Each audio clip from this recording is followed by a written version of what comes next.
যারা এখনো Telegram VIP গ্রুপে অ্যাড হও না, ভিআইপি গ্রুপে অ্যাড হয়ে যাও। যোগাযোগের নিরাপদ মাধ্যম টেলিগ্রামকে ব্যবহার করে গড়ে উঠেছে প্রতারণার নতুন ফাঁদ। ফেসবুক বা টিকটকে ভিডিওর নিচে লেখা থাকে লিংক কমেন্ট বক্সে।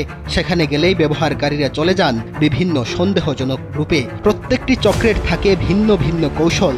ব্যবহার করা হয় ভুয়া প্রোফাইল, আকর্ষণীয় পোস্ট এবং আর্থিক লেনদেনের প্রস্তাব।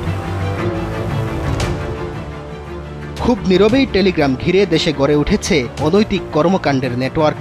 বিভিন্ন নামে গ্রুপ এবং চ্যানেল খুলে চলছে আইন বহির্ভূত কার্যক্রমের প্রচারণা।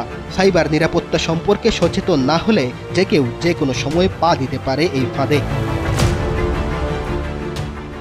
অনুসন্ধানে দেখা গেছে যে গ্রুপগুলো সক্রিয়ভাবে এই কার্যক্রম চালিয়ে যাচ্ছে। ব্যক্তিগত সম্পর্কের জের ধরে প্রতিশোধ পরায়ণ হয়ে কারো অনুমতি ছাড়া ধারণ করা গোপন ভিডিও চক্রের হাতে তুলে দেওয়া হয়। এরপর মুহূর্তেই সেই কন্টেন্ট ছড়িয়ে দেওয়া হয় শত শত চ্যানেলে। টেলিগ্রামের বিভিন্ন গ্রুপ থেকে প্রথমে সেবার নামে ডেকে নিয়ে প্রতারণা ও ব্ল্যাকমেইলের ঘটনাও ঘটছে। পরবর্তীতে এসব কন্টেন্ট বিভিন্ন পেইড গ্রুপে ছড়ানো হয়। শুধু নির্দিষ্ট সাবস্ক্রাইবাররা অ্যাক্সেস পান সেসব গ্রুপের। বাংলাদেশে অবৈধ ও আপত্তিকর কন্টেন্ট তৈরি ও ছড়ানো আইনত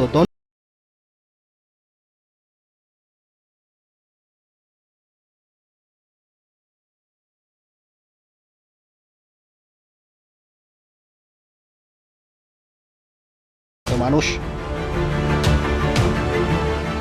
টেলিগ্রামে গড়ে ওঠা এই অনৈতিক চক্রকে আইনের আওতায় আনার দাবি জানিয়েছে সচেতন মহল। আইন প্রয়োগের পাশাপাশি সাইবার সচেতনতা বৃদ্ধি ও ভুক্তভোগীদের জন্য মানসিক সহায়তারও দাবি জানিয়েছেন তারা। টেলিগ্রামের মাধ্যমে নিজের পরিচয় গোপন রেখে অনেক ব্যক্তি নিজেদের স্বার্থ হাসিলের জন্য বিভিন্ন গ্রুপ ক্রিয়েট করে বিভিন্নভাবে ভিডিও আপলোড করে সামাজিকভাবে অবক্ষয় সৃষ্টি হচ্ছে। সরকারের উচিত এগুলো যেন কোনোভাবে প্রচার না পায়, এই জন্য কঠোর ব্যবস্থা নেওয়া উচিত, যেন ভবিষ্যতে কোনো সোশ্যাল মিডিয়া প্ল্যাটফর্মের মাধ্যমে এই বিষয়গুলো ছড়িয়ে পড়তে না পারে। সাধারণত ব্যক্তিগত সম্পর্কের অবনতি ঘটলেই প্রতিশোধ পরায়ণ হয়ে অনুমতি ছাড়া ধারণ করা ভিডিও ছড়িয়ে দেওয়া হয়। তারপর সেগুলো চলে যায় টেলিগ্রাম গ্রুপগুলোতে।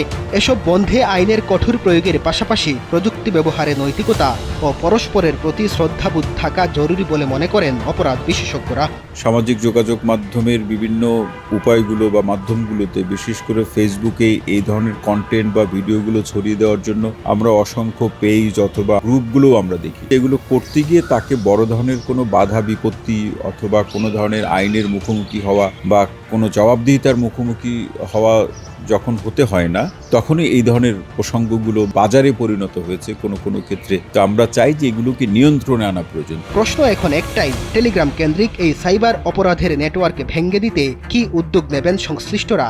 বলাই বাহুল্য, সেই প্রশ্নের উত্তরের ওপর নির্ভর করছে ডিজিটাল নিরাপত্তা ও তরুণ প্রজন্মের ভবিষ্যৎ। মেহেদী হাসান তালহা, সময়ের আলো।